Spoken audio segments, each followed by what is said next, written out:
chacun chez vous. Depuis la grève, je me suis ici 36 métiers. Aucun n'a pensé. Le dernier, c'était de l'enfant chez vous. Mais on trouve trop vieux pour ce métier. Les gosses avec qui je me bouscule autour des derniers, je m'en fous toujours de moi. J'ai fini par péter la porte. J'ai touché.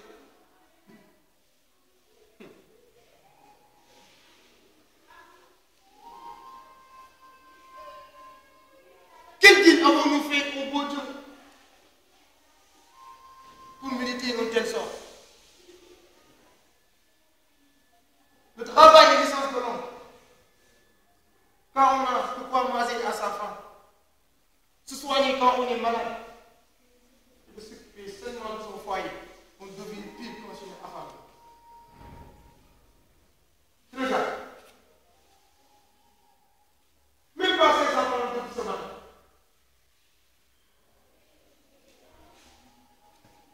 Heureusement,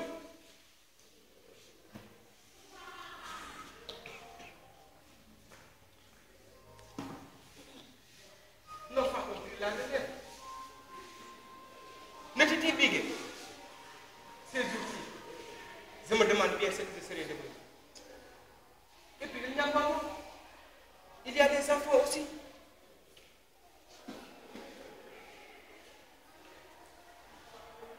Alhamdulillah. Vous aurez des gens qui vivent bien.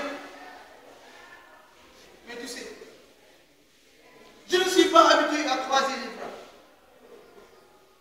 Je fais tout pour échapper à l'homme du mandi de la vie. Restez là, à ne rien faire. Tandis que les femmes se décarcassent comme des diablesses. Je me regarde. Je sais que réparer des basiques me rapporte presque rien. Mais je n'ai pas le choix. Et là-bas, à l'issue, as-tu des nouvelles? Et là-bas, à l'usure, il n'y a même plus de rumeur par rapport à la grève. On dirait qu'il faut être classé par tout le monde. Tao, ne penses-tu pas que nous avons commis une grosse bêtise? Non. Tout sauf bêtise. Nous avons eu le courage de protester. Mieux le courage de protester. Ne serait-ce qu'une seule fois dans notre ministère. Quand vois-tu? La vie est comme la journée. Il y a les faux et les bêtes de proie. Certaines bêtes se laissent manger sans geste ni cri. D'autres se défendent, bec et ongles jusqu'au dernier souffle. Nous, Daoud, de quelle espèce appartenons-nous? Nous appartenons à l'espèce qui se bat bec et ongles avant de gréver. C'est pourquoi je ne trouve pas que nous ayons trouvé. Mais notre création est derrière. Tu vois dans quelles conditions nous sommes. Nous n'avons plus de quoi acheter des kits plus bas et de la liste de pain quotidienne.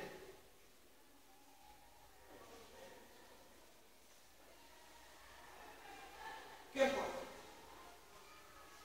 Nous nous sommes battus. Et nous avons perdu un combat.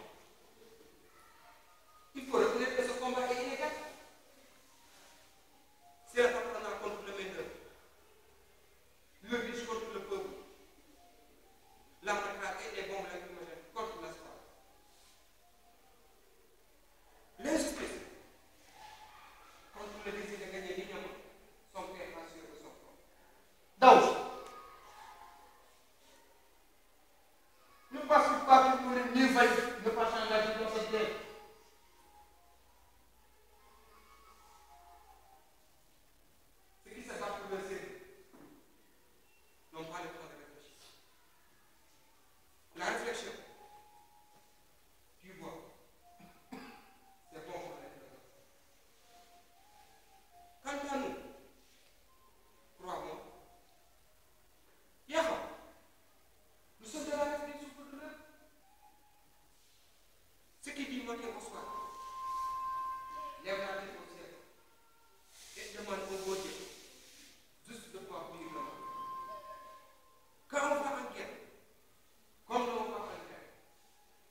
justement quand on baisse les bras, on meurt.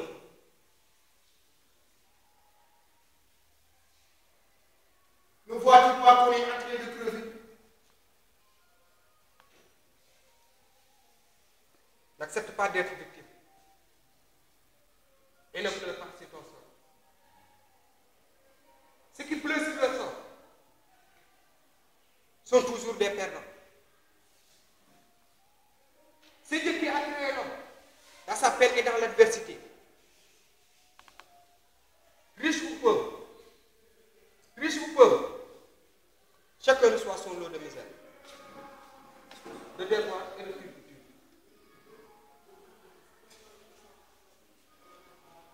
Donc,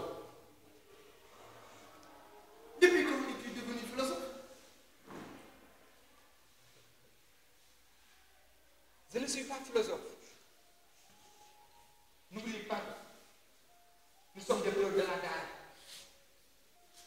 L'école coranique nous a formés et nous a fait des personnes fortes.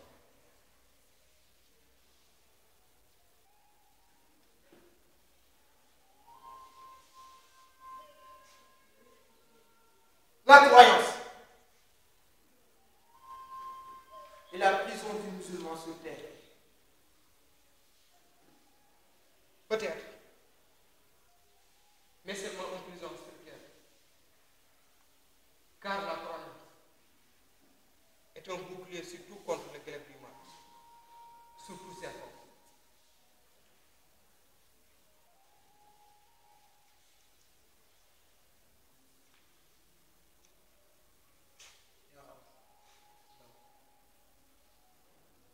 Tes paroles me vont droit au cœur et m'apaisent. Entrons, le crépuscule s'approche.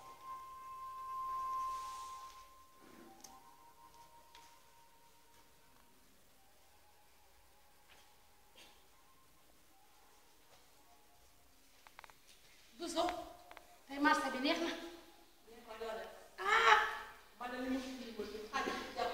ay nag maa ngi dem jiit ba taalaay ñoo gën ci yow maa wax ak yow maa wax ak yow su bëgg jaay woon 1445 ba kay jaru moom la ñëw platon doon so waaye kii moom wax na ba bàyyi ci bagage bi yéen ko gën a bari wax ci ku nekk sa bos dara ba sëkk man maa ngi dem def ak sama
Kii damaa yab